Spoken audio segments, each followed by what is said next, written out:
Kyrgyzstan is one of those countries whose geography almost tells the story before the history begins.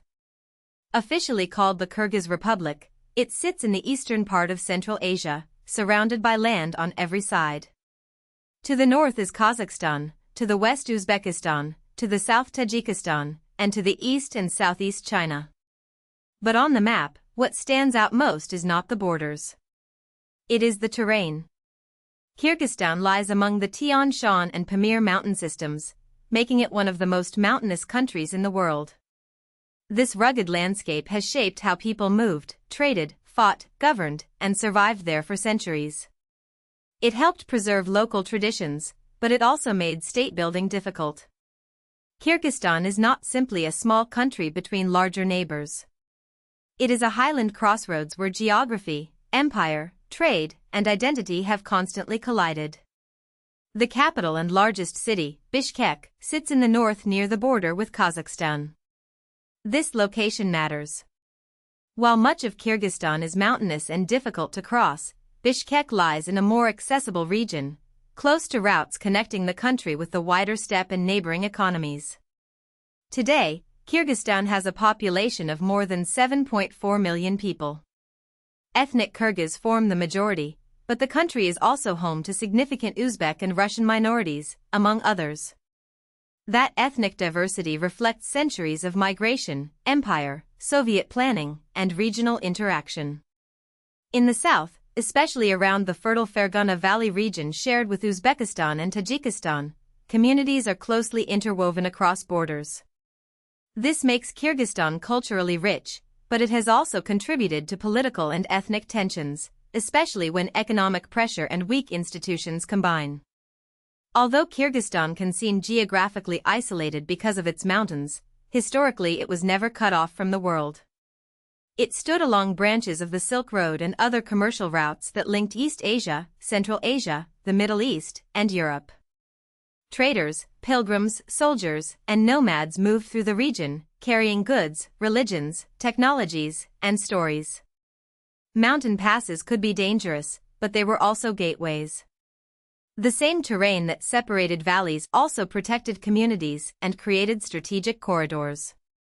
Kyrgyzstan's location meant it absorbed influences from Turkic, Mongol, Persianate, Russian, and Chinese worlds. Rather than developing in isolation, it became a meeting zone. Its history is best understood not as a straight line, but as a layered story of movement, caravans crossing passes, clans shifting with seasons, and empires trying to control routes that were difficult to fully command. The Kyrgyz people trace important parts of their ancestry to Turkic-speaking nomadic groups and earlier Turkic states. One key historical formation was the Yenisei Kyrgyz Khaganate, connected with Kyrgyz groups living farther north in Siberia before later movements helped shape the population of modern Kyrgyzstan. Nomadic life was central to identity. Herding, horse culture, clan networks, oral tradition, and seasonal migration all played major roles. In mountain societies, political authority often depended less on fixed cities and more on alliances among tribes and clans. This created flexibility, but it also made centralized rule difficult. The landscape rewarded mobility and local autonomy. Even today, symbols of nomadic heritage remain powerful in Kyrgyz national identity, from the importance of the yurt to the central place of horses and epic oral poetry in cultural memory. In the 13th century, the region was swept into the world of the Mongol Empire. Like much of Central Asia, the lands of present-day Kyrgyzstan came under Mongol rule and later under different Mongol successor dynasties. This period reshaped political structures and trade networks across Eurasia. Mongol power was often devastating in conquest, but it also connected distant regions under imperial systems that could protect trade and movement. For Kyrgyz communities, Mongol domination was another chapter in a recurring pattern. Outside empires could enter, claim authority, and influence local elites, but the mountains made complete control challenging. Over time, Kyrgyz groups regained varying degrees of independence, only to face new pressures from other powers. The region's history repeatedly alternated between local autonomy and incorporation into larger states.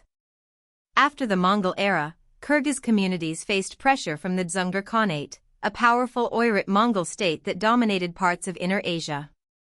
The Dzungar period was marked by conflict and instability across the region. Later, after the Qing dynasty destroyed the Dzungar Khanate in the 18th century, the political balance shifted again. Kyrgyz and Kipchak groups became closely connected to the Kokand Khanate, a Central Asian state based in the Fergana Valley. The Kokand Khanate linked settled agricultural centers with nomadic and semi-nomadic communities. For Kyrgyz groups, this meant taxes, alliances, military obligations, and periodic resistance. The relationship between mountain communities and lowland khanates was often uneasy. Control depended on negotiation as much as force, because the people of the highlands could be difficult to govern from urban centers. A major turning point came in the 19th century, when the Russian Empire expanded into Central Asia. In 1876, the territory that includes modern Kyrgyzstan became part of the Russian Empire. Russian rule brought new administrative structures, military presence, settlement patterns, and economic connections. It also tied the region more directly to imperial markets and strategic rivalries. For local communities, Russian expansion could mean disruption of land use, pressure on nomadic traditions, and new forms of authority imposed from outside. The empire's influence did not erase older identities, but it changed the framework in which they operated.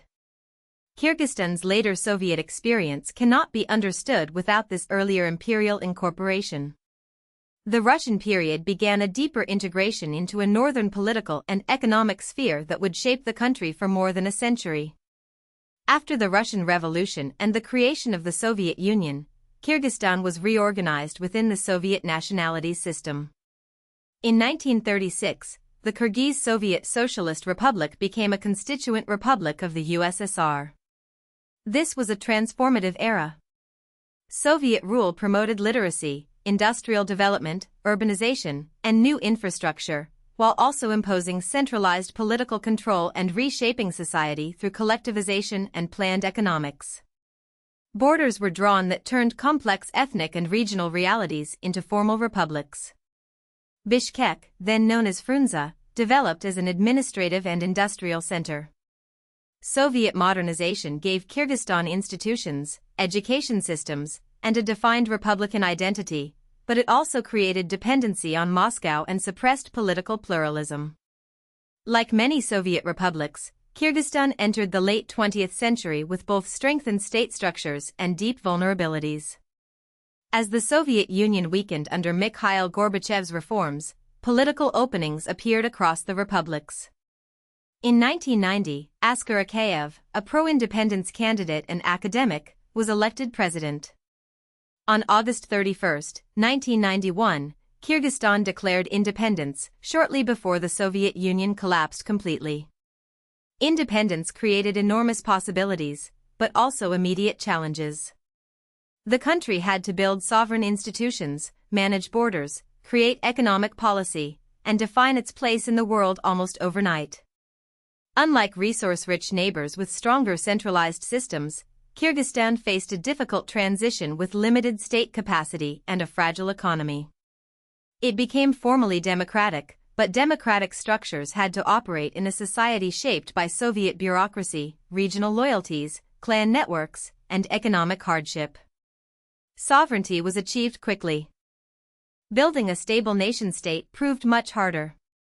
Kyrgyzstan's post-independence politics have been unusually turbulent compared with some of its Central Asian neighbors. It began as a unitary presidential republic, meaning power was concentrated in national institutions led by a president. But frustration with corruption, inequality, and political control contributed to upheaval. The Tulip Revolution in 2005 forced President Akayev from power and briefly raised hopes for a more open political system. Kyrgyzstan later moved toward a parliamentary model, then evolved into a semi-presidential system, and in 2021 reverted to a presidential system. These constitutional shifts reveal a central struggle: how to balance strong leadership with accountable government. Revolts, transitional governments, and political conflict have shown both the energy of Kyrgyz civil society and the difficulty of creating durable institutions in a country under economic and regional pressure. Ethnic and regional tensions have also shaped Kyrgyzstan's modern history. The country's diversity is an important part of its identity, but it can become dangerous when political competition, poverty, and local disputes overlap. The south, with its dense population and mixed Kyrgyz and Uzbek communities, has been especially sensitive. Conflicts there have exposed the limits of state authority and the challenges of building trust across communities. Geography adds another layer. Mountain barriers can make regions feel distant from the capital, while borders inherited from the Soviet period do not always match settlement patterns or local realities. Kyrgyzstan's internal stability depends not only on elections and constitutions, but also on whether citizens in different regions and ethnic groups believe the state protects them fairly. That remains an ongoing challenge. Economically, Kyrgyzstan is considered a developing country and ranks 117th on the Human Development Index. Its transition economy has relied heavily on gold production and the re-export of Chinese goods. Gold mining has been especially important for revenue, but dependence on a few sectors makes the economy vulnerable to price changes, disputes, and governance problems. Re-export trade reflects Kyrgyzstan's position between China, Central Asia, and broader Eurasian markets. The country joined the World Trade Organization in 1998, signaling openness to global trade rules, and later joined the Eurasian Economic Union in 2015, deepening regional integration with Russia-led economic structures. This dual orientation shows Kyrgyzstan's balancing act. It seeks access to global markets, regional labor migration networks, investment, and security partnerships, while trying to protect a small and fragile domestic economy. Today, Kyrgyzstan belongs to a wide range of international organizations, including the United Nations, the Commonwealth of Independent States, the Eurasian Economic Union, the Collective Security Treaty Organization, the Shanghai Cooperation Organization, the Organization of Islamic Cooperation, the Organization for Security and Cooperation in Europe, and the Organization of Turkic States. This long list reflects its strategic position. Kyrgyzstan must manage relationships with Russia, China, neighboring Central Asian states, the Turkic world, Islamic institutions, and Western-linked organizations. Its mountains make it visually dramatic, but its politics are shaped by constant balancing, between democracy and strong presidential rule, between local identities and national unity, between global trade and regional blocs, and between powerful neighbors. Kyrgyzstan's story is the story of a small mountain republic at the center of big historical forces. If you found this helpful, please like this video and subscribe for more explainers.